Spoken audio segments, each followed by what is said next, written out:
Hey everyone, Nubkeks here and welcome back to Heroes of the Storm and the Road to Grandmaster. In today's video, I'm going to be talking all about Nova. Nova is actually pretty good right now. Actually very underrated as well. In the last patch, she received what is actually a massive buff to her Snipe Master talent at level 7. This is the talent where you stack up damage up to 75% bonus damage on snipe for every consecutive snipe you hit against heroes. You used to lose that bonus if you hit anything except a hero. Now you only lose the bonus if you don't hit anything at all. So it's much easier to keep that going. Much more effective at doing merc camps, wave clear, pushing down structures, all of that stuff. It's fine if you hit like an Nubkeks beetle, anything like that. So it's a totally huge change. So I'm going to talk all about that. Now, first pick Nova though. First pick Nova is really bad, okay? I had reached this point of frustration with Hero League and trying to get videos for you guys of just being... it's just been this weird spot recently. I don't know, there's been a lot of these like Sonya mains. It's weird. It's weird, man. There's just loads of these Sonya mains that are terrible at every other hero except Sonya. And they climb really high because Sonya's really good. And now she's been slightly nerfed. They're trying to play other stuff and it's horrible. Anyway, like I've just been having a horrible time in Hero League. And I just got to the point where I said, you know what? I'm sick of trying my best and picking what's best for the team and all this sort of stuff. And then getting, the game or the video I'm recording kind of ruined because we got someone who doesn't know at all what they're doing on their hero or picks into one of their counter picks or something, and it's just horrible. So I said, you know what? Screw that. I'm going to play a few games. I'm just going to pick what I want to pick, and we'll see how it goes. In this game, when we've got Shrimpy, Footman looking for team. He's really good as well. I don't know the other two as well. And then obviously Timeless Y. I think that's...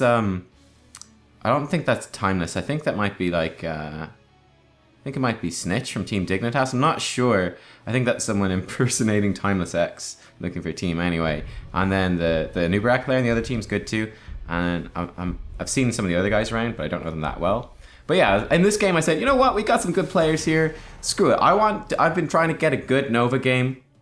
I'm sick of being flamed and stuff, so screw it. We're just gonna first pick Nova and we'll see how it goes. Not recommended. I don't recommend it at all. This is something that was born out of my own frustration. Is it a good strategy for drafting? No. However, at the same time, I'm also extremely confident that Nova is much stronger than people realize, and that it's not going to be as big a disadvantage for our team as I think everyone else in the game is probably going to expect. So that's why I kind of did it. Yeah, we'll see how it goes. I mean, they get a Nubkeks, so that's a lot of CC that we got to watch out for. And then they get Zeratul. The Zeratul is to counterpick the Nova in particular, and Zeratul is actually very effective against Nova. He can stick on her, and it's a bit of a nightmare with all of his teleports. Very difficult for us to actually hit him with snipe. And bear in mind, if we do miss our snipe, we lose all of those Snipe Master stacks. So that's pretty bad news for us. So Zeratul is going to be extremely difficult. He's very, very good against the Nova. We do have the Abathur Greymane combo though, which is really strong. The enemy team does grab Malf. Gonna have scouting drones to stop the Nova roams. And then Muradin. That's an interesting choice. They're gonna have a big, strong front line to try lock down that Greymane and just be someone who's difficult for Greymane to kill. So I mean, if you look at our damage, we got Greymane, we've got a Nova, and then we've got an Abathur copy. So that's the theory behind the Muradin, is he's very hard to kill, so he'll be able to survive through that sort of burst. Yeah, we'll see kind of how it goes. We're looking at picking up Karateam as our support. I think that's fine. And then Arthas. I think Arthas is just fine as well. Footman looking for team. This guy he always plays a Nubkeks, or nearly always plays Nubkeks. He's really good at that hero. I think Arthas is like his backup here. He's probably got a few backup ones. Fortunately, the enemy team did grab a Nubkeks right at the start. Would have liked to have that on our side, but c'est la vie. And then final pick for the enemy team, probably range damage, and it's going to be Li Ming. I think that's a pretty decent choice. She's going to be very good against me on Nova. She can obviously get force armor, which will protect her from our burst damage. Yeah, there you guys go. We're loading into the game, so I will skip ahead, and I will see you when we get there. Alright guys, and here we are in the game. We have gone for the YOLO. First pick Nova. And we're going to see what we can make happen with this. At level 1, I do like to go for advanced cloaking. While we are in stealth, we get 2 mana back per second and get 25% increased movement speed. So we're just slightly slower than a mount. And then the mana regeneration is actually quite nice. Nova does have mana problems if you don't take it, so I do quite like this one. And seeing as we're not going to be building into, you know, pinning shot or one in the chamber or anything like that, the kind of the old standard Nova build, we don't really need long shot too much, which is increasing the range for a pinning shot and then a follow-up basic attack. That doesn't synergize as well with the explosive shot and Snipe Master build we're going to be going with in this particular game. Right here at level 1, we're going to wait for a Nubkeks to basically run out of his... he actually went super deep and just got melted there. Absolutely melted. We're going to wait for him to run out of his dampened magic before we try to snipe him. Whenever we've got that luxury, obviously we don't want to use our snipe on him when he's got that extra spell armor reducing the damage. Literally everyone on the team pinging a Nubkeks. Not a Nubkeks, sorry, the Abathur. As the Zeratul does come up. You can see Zeratul, he's just behind the minion wave there. Actually, he's in stealth. So we're just going to lurk here. And we're going to, you know, try shoot him whenever he appears. Again, we have to be so safe against this guy, because he can definitely out-trade us if we're not careful. But there you go. We hit all of our spells on him. I think Abathur hit a couple of spells on him as well. And Zeratul's almost dead.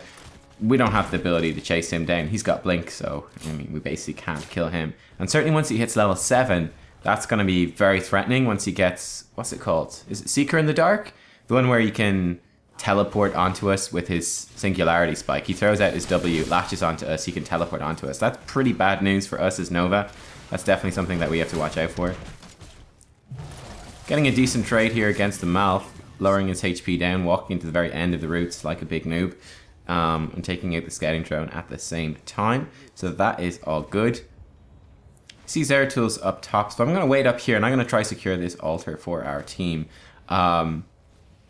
Definitely with Abathur, we're not looking to over contest any of these altars. If we find Zeratul again, we shoot him a couple of times and then run away. But again, happy to get a nice trade on him, and presuming he tapped as well the first time or something like that, you know, he might be fairly low on life and won't be able to contest this too much. You can see he was kind of waiting until he knew it was safe, and now he's going to tap his altar once he's figured that out. We're going to run down to the bottom and see if we can join in this fight. One thing to note, a Nubkeks, one of his weaknesses is obviously, you know, he's weak to physical damage, so that's, you know, Greymane can shred through him quite often sometimes. Nubkeks goes pretty low. Malf gets rooted. We chase in on the Malf. This is an overstay. Zeratul arrives, our good friend, and with Muradin we get absolutely destroyed, and there's nothing we can do there. Kharazim goes down as well. It was just a big overcommitment to that fight from us as a team. Greymane had lost most of his life. Then Muradin was still there alive, and Zeratul was on his way. We shouldn't have chased onto the Malf once he got rooted. We should have just been backing up at that point, regrouping, or even potentially giving up the... ooh, Zeratul on the Abathur, who survived with about 1 HP. You can see that at the top. Lucky slug. Very lucky slug. Yeah, we should have been much more safe. We just didn't have the position to push that too much, and we do get punished appropriately because of that.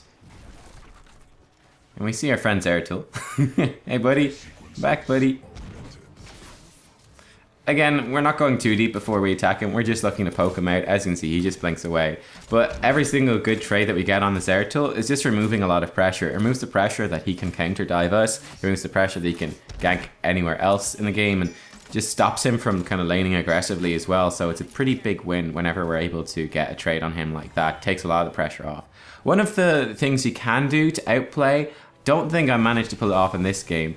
I'll actually talk about sort of interesting interactions with talent builds here as well.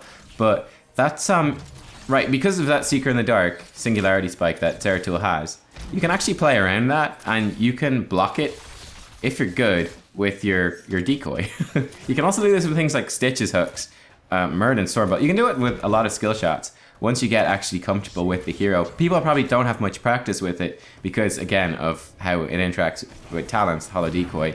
But you can totally use that. That's kind of the only way that you can do okay against Zeratul, is if you block the Singularity Spike with your Hollow Decoy. It blocks that damage, it blocks the slow, and it blocks his teleport. That can turn the fight around. Hard to pull off, but it's something to bear in mind. One of the reasons, you probably don't have much practice, Li Ming oversteps, and she should go down here. Indeed she does. Rest in pieces. You're gonna get a stack. We've got Snipe Master now, by the way.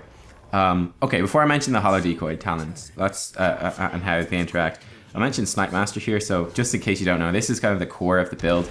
You can see it's a quest down below. Every time we hit a hero, it permanently increases the damage of Snipe by 15%. Now we lose those stacks. You can see just how hard Snipe hits, by the way.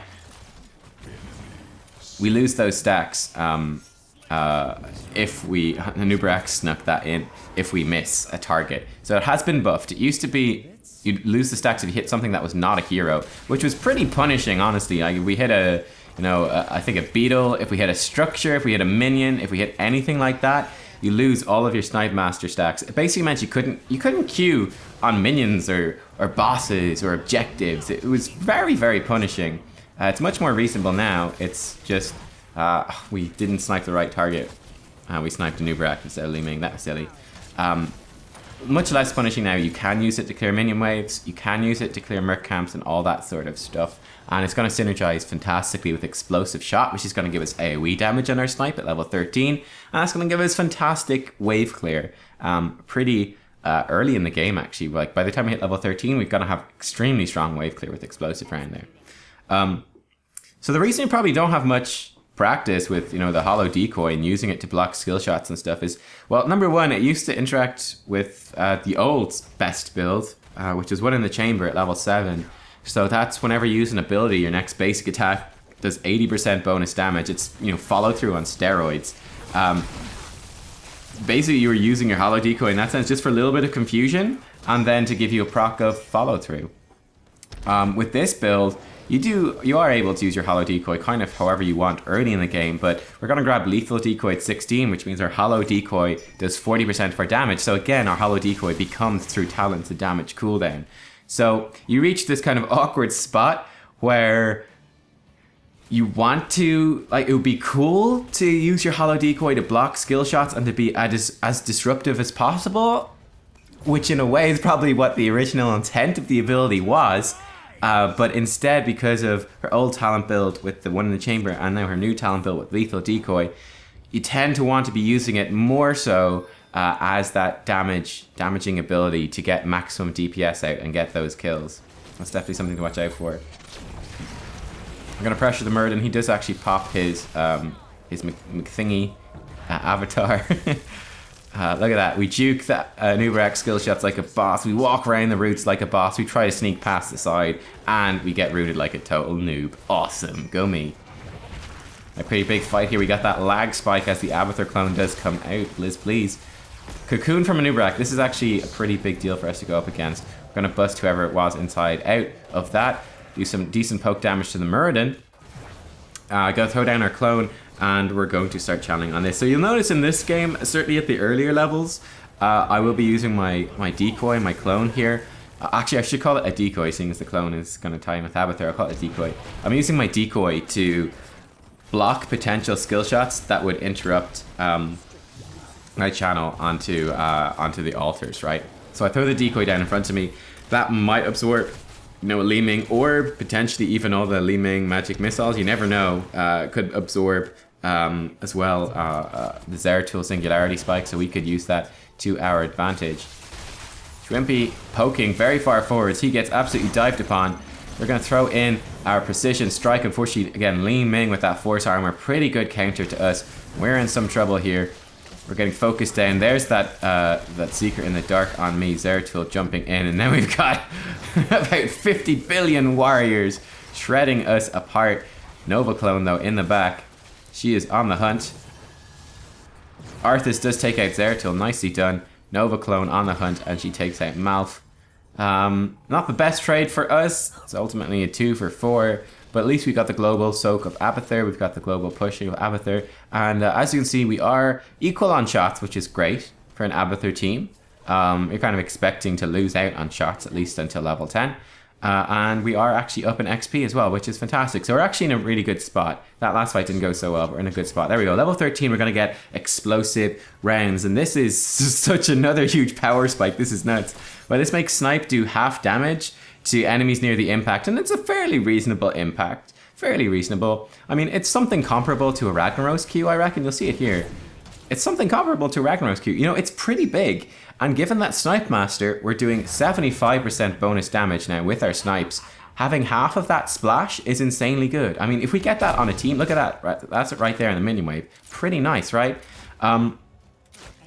If we get that on, you know, the entire team, like a full splash of Snipe Master explosive round, it's almost like hitting the entire team with a default snipe with no talents, an untalented snipe on nearly the entire team. Not quite as strong as that, but you know, roughly that will hopefully give you a bit of an insight into kind of what it does. You can see the chunk of damage there onto the Muradin. It's pretty damn good. It's pretty damn nice.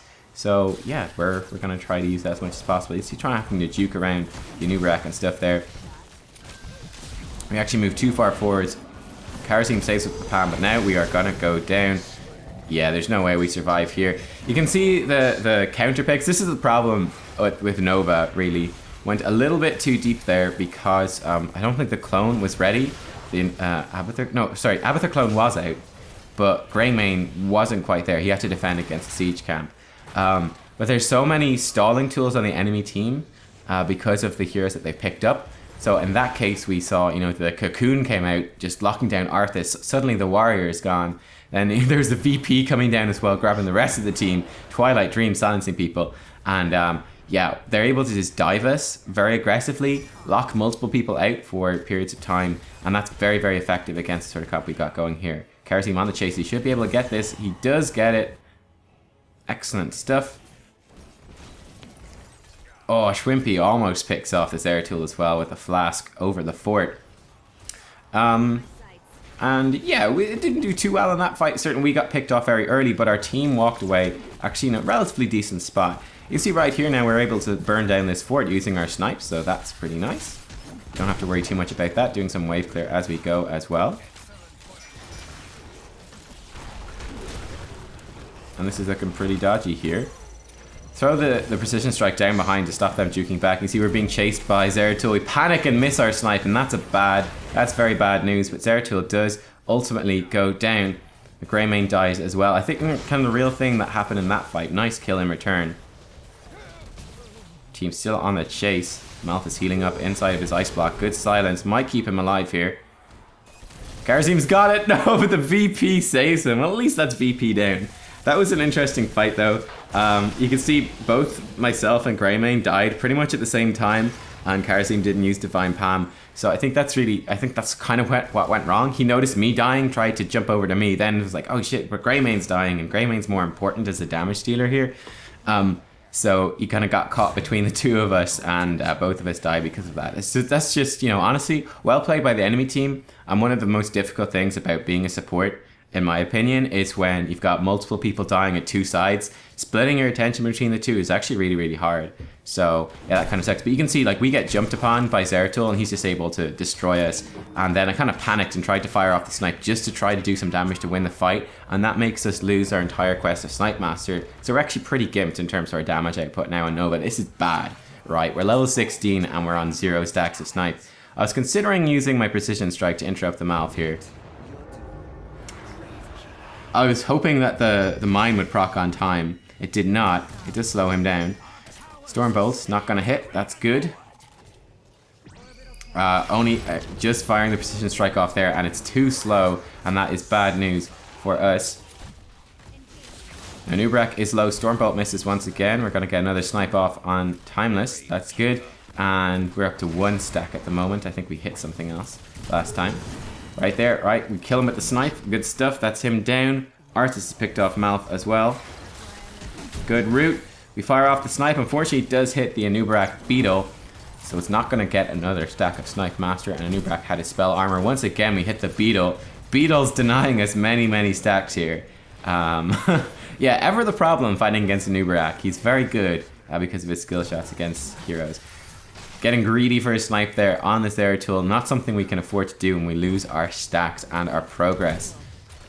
Really shows you, like, the Zeratul is very good against Nova, but yeah, you have to be very patient with Snipe Master. Once you miss a snipe, you're in a bad spot.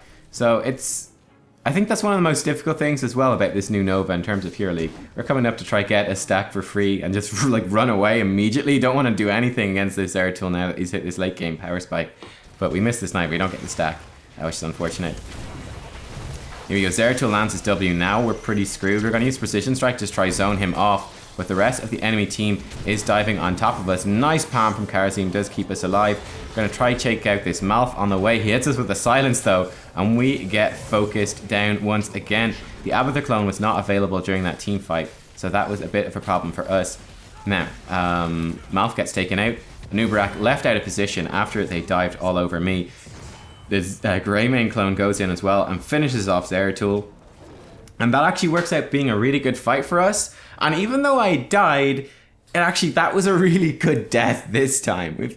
We got owned, but they had to invest so much into killing me. It was a beautiful palm from Karazim as well. They had to invest so much into getting the kill on me that they put themselves completely out of position. They used so many of their big cooldowns to do it. And in the end then, yeah, they did get the kill on me as Nova. However, they gave up 4 kills on their heroes and then lose out on the objective completely. So that works out really, really well, actually. That works out really, really well. Yeah, it's one of the funny things about Nova. I thought it was one of the funny things about this game. Like, I'm the one who's dying all the time. Like, they're constantly going on me. However, it's leaving Greymane quite open to doing a lot of damage here. I mean, Zeratul's just on me all the time. And if Zeratul's on me all the time, it means that Zeratul's not on anyone else on the team. So, yeah, it opens up... I thought this is really interesting game in terms of that sort of stuff. You can see I was saying in chat, like, we're the tank Nova, because effectively we are. We're tanking for our team here, because they just keep trying to kill me. Again, in that last fight, if we dodged that initial Singularity Spike, we would have been better off. But even so, being hit by that, it did work out all right in the end. Just about. We got level 20 now, which is great. Gonna come do some wave clear again. We've only got 1 stack of Snipe Master currently, so we want to be building that up. A level 20 had a really interesting choice. I was definitely considering Ghost Protocol in this game, which puts you in an unrevealable stealth for 2 seconds. I think you come out of it in stealth as well. Pretty sure. But I was definitely considering going for that in this particular game because of like just how much I'm being focused down. That would just help keep us alive a little bit more against the Zeratul, right? And we don't have all that much support from Karazim. He's gone a sort of a damage dash build, so he's pretty much diving quite a lot. He also has got the air clones to reveal stealth, but he doesn't have any, either the clones, or not the clones, the, what are they called? His little spirits. He doesn't have any of the ones that can actually help keep us alive when Zeratul comes in. You see there, using that clone, not a clone, I need calling everything clones, using my mirror image there, my decoy, to throw it in front of Li Ming, so it's going to shoot her in the face and do some damage, and then also it's going to block her skill shots if she throws them out. This should be nice. We're able to zone the enemy team off. Really good spawn on the altar for us behind the tower that we actually control, and we get a bunch of shots on. They've got 1 core HP left, which is nice. We got 4 stacks of our snipe now, which is pretty good. Arthur's in a rough spot. He gets just instantly killed. And rewinds galore coming out is like, oh shit. It's Nova's worst nightmare, right? Nova's worst nightmare is that Nubkeks, Zeratul, and Muradin are all like, yeah, you're gonna die. We're just rewind, dive you like crazy, blah, blah, blah. We get destroyed. Pretty much from Arthas getting picked off, it was a pretty dodgy fight. Now, it's actually 2 for 1, which is not too shabby for us, but with us defending under this tower, it's looking a little bit scary here. Palm comes out, but it's a bit early, and Twimpy gets taken out straight up after that. Karazim gonna try die with dignity. He's onto the Malf, and he does just about take Malf out with the last few hits of his Q. Then he goes down in return. The enemy team's gonna be able to take that tower back. It's not so bad. This is actually something I should point out that I haven't pointed out yet in this game, but it's actually a huge deal, right? I've been talking about how they got counter picks on me, and they got stuff like, well, Nubkeks, Muradin, Zeratul dives, they've got the Li Ming with the force armor, it's difficult for me to kill.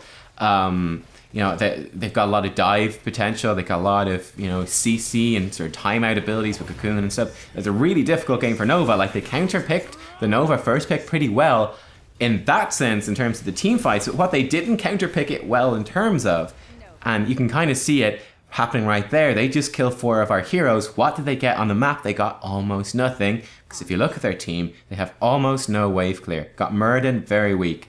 Nubkeks, very weak as well. Malf, he's got the scouting drones at level 1, so his wave clear is not that fantastic either. Li Ming is pretty weak too. Zeratil's okay, but they just don't have all that much wave clear. So we're able to exploit that quite a bit. We couldn't go in there because Zeratil was there. We're going to use our strike just to zone out the Li Ming a little bit. I wasn't sure if that was the right decision or not, but people are respawning coming from base. I figured it might be worthwhile just to slow them down as much as possible. Now, Nubkeks obviously going to interrupt that, so we want to kind of juke around here and try to get out as much damage as we can. We pop the rewind, and we're trying to focus down this Murden a little bit. Malf has secured that channel. Karazim is busting Arthas out of that. We're doing what sort of damage we can and trying to kite around here. We're going to throw out the clone. Hello, enemy team stacked up. That's a nice spot for an explosive round. And once again, we're being jumped on by their team. So we're going to give them the B steps as we die. Snipe Zeratil in the face might be the kill we need on him. Nope, he's going to save himself for the VP. But Murden running to try stop that Abathur, but it's not going to be in time. And Abathur does secure the channel, and we secure the game. So I think once again in that team fight, you kind of see like over focus from their damage in terms of killing me.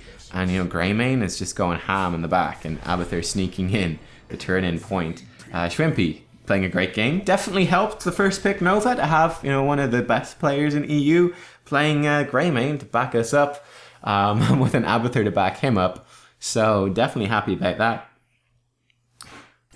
And yeah, you can see we dealt 58.9% more siege damage than similar players. I actually want to pause it right here on the stats screen really quick. So I want to show you and draw your attention to this. And part again of why this worked. If you look at our stats, right, we died 7 times. Died so many times in the Nova. They just kept killing me. And it's a huge focus. And they had a really good team comp to punish it. And there's in some ways, you know, there was some bad positioning, but more so than that, it was just simply they had, because we first picked Nova, the second we first picked Nova, we put ourselves in that position where they could pick heroes that could just wipe us out. You could imagine, though, just how effective you could be on the Nova if you picked her later in the draft when it's not expected and they don't have all these counter picks. And if they have more of these picks that would be very vulnerable to you, some of the like squishier picks that you could kind of deal with, or less dive, less spell armor, all that sort of stuff, you know, like they picked a bunch of heroes that aren't vulnerable to Nova. And we kind of paid the price for that, and that could punish or pay the price. You could imagine how effective it would be later in the draft. But I also want to point out, even though we did die 7 times, like, look at our hero damage. Greymane did 76,000, Abathur did 75,000. We did 71,000 though. Our hero damage isn't all that bad, and that's, I feel like, a big part of how this worked out. It's like, yeah, they were focusing us down and they were killing us, but number one, a lot of the times when they were just focusing on diving me and killing me, it meant that Zeratul was not focusing anyone else. And that Zeratul, like his damage and his VPs weren't involved in the team fights. There was a couple of team fights that went really well where he got a big VP, but then a few of them went badly where he's chasing me. He didn't use the VP during the team fight because he's focused on killing the Nova. And that sort of stuff kind of combined with other heroes as well kind of led to us winning a lot of those team fights because they overinvested in killing the Nova pick. And then number two, on top of that, even though they were killing us, we were still outputting tons of damage. Like we were getting a lot of our spell. There was a few bad fights where we died almost straight away, but even in some of the fights where we died pretty early on, we were still getting off a good rotation of abilities, still doing plenty of damage. And yeah, I mean, like I said, just consider how much damage Nova could do if you're not the main focus for the enemy team in these team fights. We still did almost top hero damage in, well, the entire game. We came very close, and we were like dead all the time. Imagine just how much damage you could do if you were playing her in a draft that suits her a little bit better. It's kind of a scary thought. And that is the Snipe Master and explosive rounds build with your Hollow Decoy. The Hollow Decoy, with the level 16 lethal decoy talent, actually does the explosive shot splash as well. And I think it scales with Snipe Master too. I'm not 100% sure about Snipe Master, but 100% the Hollow Decoy, the lethal decoy, does the splash damage of explosive shot. So you can, once you've got that stacked up, the Snipe Master as well, you can just instantly clear waves with a Q and an E. Bam, whole wave is dead. That's a lot of damage. That's a lot of damage in team fights as well. And you can be very, very effective with that. So yeah, I think Nova, very underrated. And I thought it was an interesting game here where, yeah, we did die a lot, but we had a good team around us.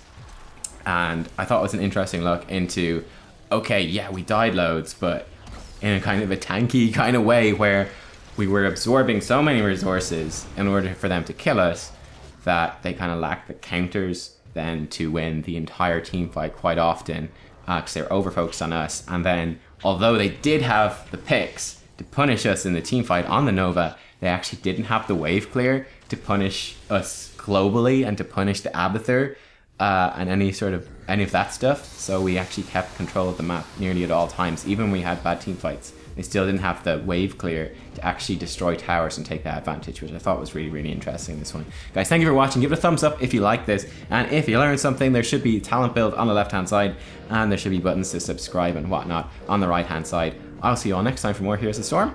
Bye-bye.